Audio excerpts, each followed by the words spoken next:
Okay, so this is the phone holder I'm going to install on my bike. I have one. It's on my 13 Road King Classic.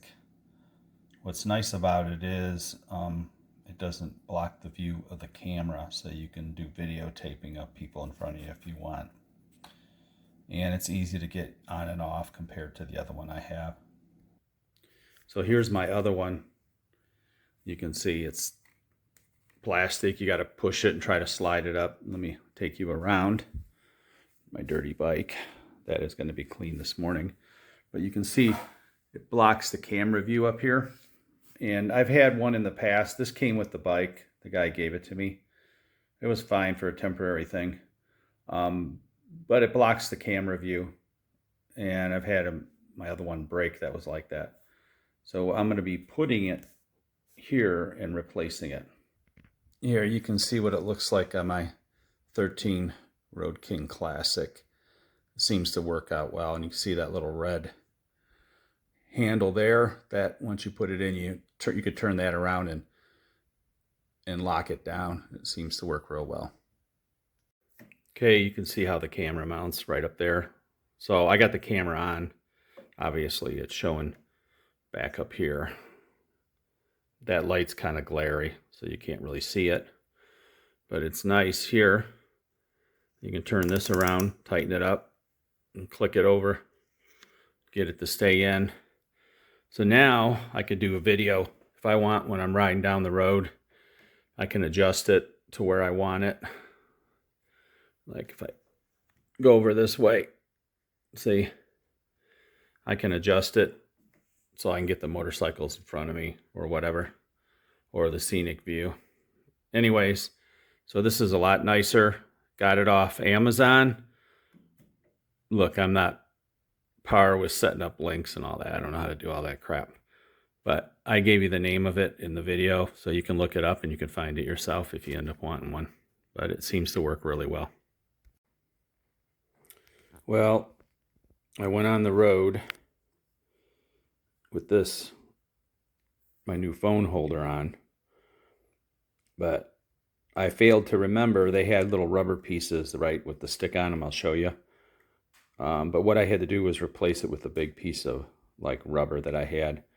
And let me give you an idea of what I'm talking about here. So I replaced it with a piece of this rubber. I mean, you could use from an inner tube or something like that. The reason I had to take these stick ones off is because they get hot on the bike, right? Because it's in the sun.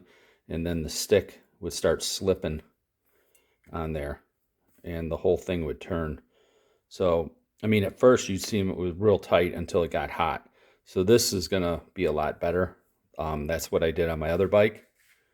Is put a piece of rubber like that. I totally forgot about that.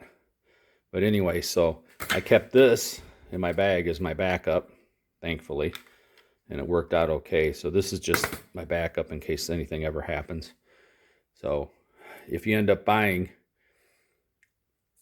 the phone holder, you may want to, if you end up buying this phone holder, you're definitely going to want to get a piece of rubber instead of using these little stick-on things, because they just ain't going to make it.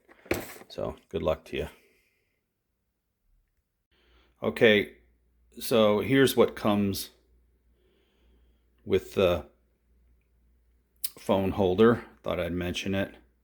I didn't have to use any of these here. So you get 4 of them. You know, they obviously they're pretty self-explanatory. They go under the bracket. And these are little rubber stick-ons right here. That's all I had to use for mine to get it to work properly. But this is what comes with it in your box, and it's a good phone holder. Good luck with that. I also wanted to add that these instruction manuals came with it. Some of you may need it. I just tossed them in the garbage because, you know, you just look at it and you can figure it out, but I get it. You know, some people aren't mechanically inclined. You know, it just tells you how to put stuff together, you know, with the rings inside and all that, and they got the little stickum, so it'll take you through that. So anyways, just thought I'd add that at the end. There you go, user manual. In the trash it goes.